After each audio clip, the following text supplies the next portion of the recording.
আজকে আমি আপনাদেরকে মটর দিয়ে আলু দিয়ে তরকারি রান্না করে দেখাবো।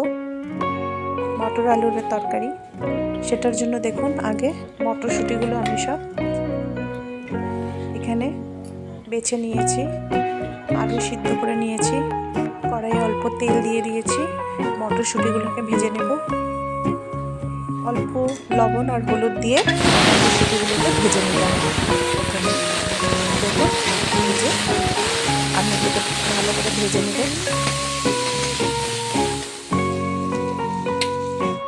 মটরশুঁটি ভাজা হয়ে গেছে, এবার কড়াইয়ে আরেকটু তেল দিয়ে পেঁয়াজগুলো ভেজে নেব। এখানে আমি 1 চামচ মতো লবণ আর হলুদ দিয়ে নেব, দিয়ে পেঁয়াজটাকে লাল লাল করে ভেজে নেব।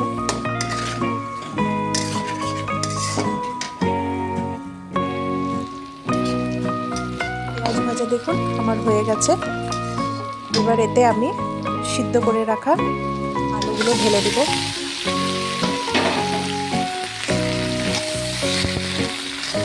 শীতকালে নতুন আলু দিয়ে মটরশুঁটি দিয়ে এই তরকারিটা খেতে বেশ ভালোই লাগে।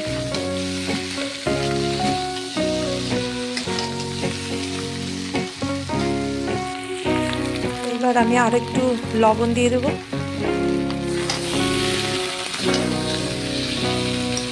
হলুদ মনে হচ্ছে আরেকটু লাগবে, তাই আরেকটু হলুদও দিয়ে দেব। পাশাপাশি আমি মশলা করে নেব। মশলা বাটা হয়ে গেছে, দিয়ে দিলাম এখানে আদা রসুনের পেস্ট, জিরের গুঁড়ো, গরম মশলা অল্প আর মিট মশলা দিয়ে ভালো করে ভেজে নেব। এই যে দেখুন আমার ভাজা হয়ে গেছে।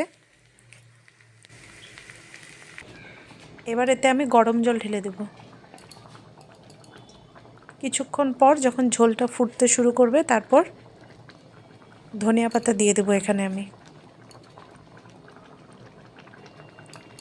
ব্যাস কিছুক্ষণ পর নামিয়ে নেব, তাহলে তৈরি হয়ে যাবে আমার মটর আলুর তরকারি।